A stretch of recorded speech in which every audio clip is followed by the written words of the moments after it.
దేవుని పరిశుద్ధ నామమునకు మహిమ కలుగునుగాక. ఆమేన్. ఈ ఉదయకాల శుభములు మీకు తెలియజేయుచున్నది రెవరెండ్ కె శ్యాంబాబు. ఈ దినము కొరకు దేవుని వాక్యము. దేని కాలమునందు అది చక్కగా ఉండునట్లు సమస్తమును ఆయన నియమించి ఉన్నాడు. ఆయన శాశ్వత కాల జ్ఞానమును నరుల హృదయమందుంచి ఉన్నాడు గాని దేవుడు చేయు క్రియలను పరిశీలనగా తెలుసుకున్నటకు అది చాలదు. ప్రసంగి గ్రంథము 3వ అధ్యాయము 11వ వచనము. ప్రభునందు ప్రియులారా, దేవుని యొక్క వాక్యము మనకు అత్యంత ఆశీర్వాదకరమైనటువంటి విషయాలను తెలియపరుస్తున్నది. దైవికమైనటువంటి జ్ఞానమును కలిగి సొలొమోను ఈ వాక్యమును ప్రసంగి గ్రంథములో రచించి ఉన్నాడు. మన జీవితములలో నా సమయం ఎప్పుడు వస్తుంది, నా జీవితం ఎప్పుడు మారుతుంది, ఇలాంటి ఎన్నో రకాలైనటువంటి ఆలోచనల చేత మనము దిగులు చెందుతూ ఆ కాలము కొరకు దేవునిని ప్రశ్నిస్తూ ఉంటాం. కొన్ని సందర్భాలలో మనలను మనమే కించుపరుచుకుంటూ నిరీక్షణ కోల్పోయి కృంగిపోతూ ఉంటాం. కానీ దేవుని యొక్క చర్యలు ప్రతి వారి పట్ల ఆయన ముందుగానే సిద్ధపరిచి ఉన్నాడు. ప్రతి దానికి సమయము కలదు అని ఈ ప్రసంగి గ్రంథకర్త 3వ అధ్యాయము 1వ వచనములో తెలియచేస్తున్నాడు. దేని కాలమందు అది చక్కగా జరుగునట్లు దేవుడు ముందుగానే సమస్తమును నియమించి ఉన్నాడు. కనుక మనము ఆ కాలాల విషయములో, సమయాల విషయములో మనము ఎంతో ఆతృత కలిగి తెలుసుకోవాలని ప్రయత్నిస్తూ ఉంటాము.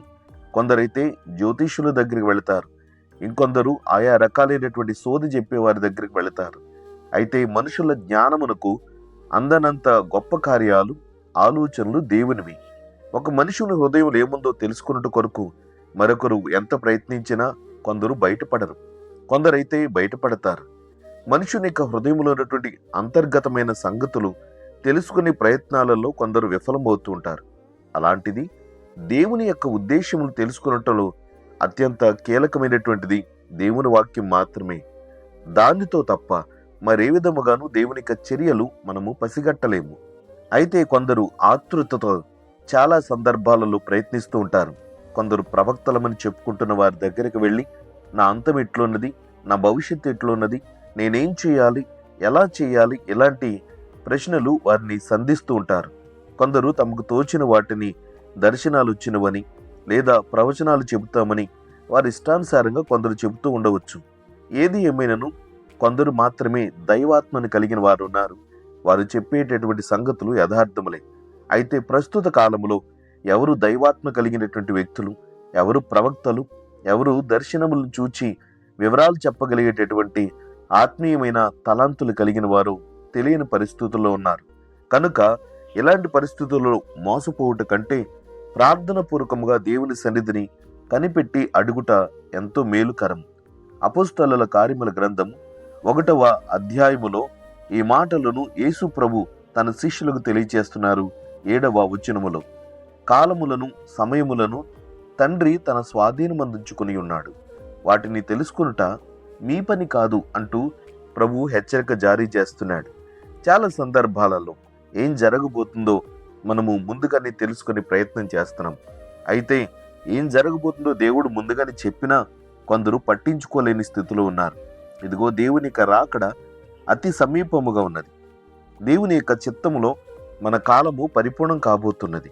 కనుక కాలము ఎంతో లేదు అని చెబుతూ యేసు ప్రభు ఎన్నో వేల సంవత్సరముల క్రితం నుంచే లోకానికి తెలియపరుస్తున్నాడు.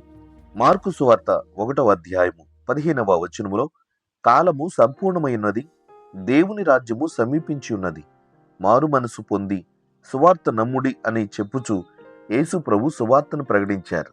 అయితే ఎంతమంది ఈ రోజున కాలం పరిపూర్ణమైపోబోతున్నది కనుక దేవుడు పిలుచుకునే సమయము ఆసన్నమైనదని పాపములను ఒప్పుకొని పశ్చాత్తాపపడి సువార్తను నమ్ముతున్నారు. మనుషుల యొక్క ఆసక్తి ఈ భౌతిక సంబంధమైన వాటి మీదనే ఉన్నది, కానీ పరలోక సంబంధమైన, ఆత్మ సంబంధమైన విషయముల మీద ఏమాత్రము లేదు అని చెప్పడానికి మనకి వేరొక ఉదాహరణ అవసరమే లేదు. ప్రస్తుతం మనందరి జీవితాలు ఇవే గోచరము కాని అద్భుతమైనటువంటి కార్యాలు దేవుడు మనకు ముందుగా తెలియపరచాలని, దానిని బట్టి నేను సరైన నిర్ణయం తీసుకుని ఆర్థికంగా, సామాజికంగా నేను బాగా వర్ధిల్లాలని చాలామంది ప్రయత్నాలు చేస్తున్నారు. కానీ దేని సమయానికి ఏది జరగాలో దేవుడు ముందుగా నిర్ణయించున్నాడు.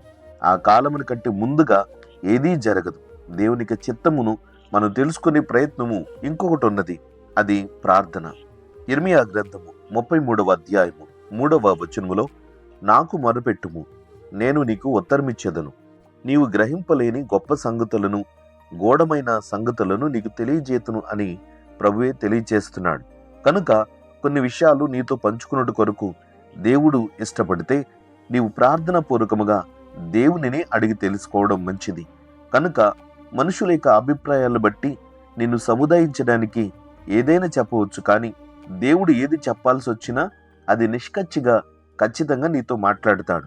కనుక దేవుడు నీ కొరకు సిద్ధపరిచిన కార్యాలున్నాయి కనుక దేవునినే అడగడం మంచిది కదా.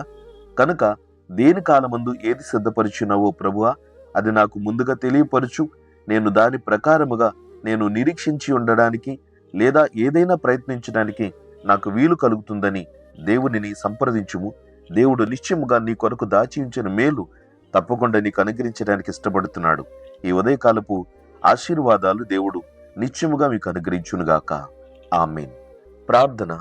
ప్రేమ కలిగిన తండ్రి, ఘనమైన దేవా, నీకు స్తోత్రాలు చెల్లిస్తున్నాం. దివ్యమైన నీ వాక్యమును మమ్మల్ని ఎంతో ఆదరిస్తున్నది, బలపరుస్తున్నది ప్రభువా. నిత్యముగా నీ మాటల్లో ఉన్నటువంటి సత్యమును మేము గ్రహించగలుగునట్లు మాకు మంచి పరిజ్ఞానమును దయచేయండి, అవగాహన శక్తిని దయచేయండి. నీ చిత్తం ఏమిటో తెలియక మేము ఆయా రకాలైనటువంటి ప్రయత్నాలు చేస్తున్నాం.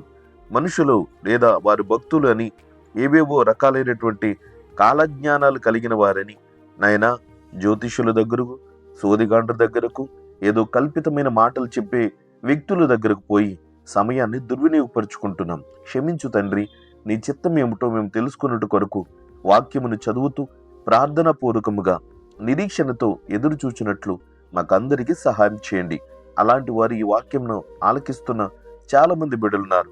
ప్రతి వారి ప్రాణములను, ప్రతి వారి జీవితములను, ప్రతి వారి భవిష్యత్తును నీవు ఎరిగిన వారవై ఉన్నావు కనుక వారికి మేలుకరముగా సమస్తమును దయచేయండి. ఈ ఉదయకాలపు శుభములు, దీవెనలు, ఆశీర్వాదాలు నీ బిడ్డలందరికీ మెండుగా దయచేయమని ఘనత, మహిమ, ప్రభావములు నీకే చెల్లిస్తూ నీ కుమారుడు మా ప్రభు అయిన యేసుక్రీస్తు వారి దివ్య నామమున ఈ ప్రార్థన అడిగి వేడుకొనుచున్నాము తండ్రి. ఆమేన్. తండ్రి, కుమారుడు, పరిశుద్ధాత్మీయను త్రియేక దేవుని దీవెన ఇప్పుడు ఎల్లప్పుడు మీకందరికీ తోడయుండును గాక. ఆమేన్.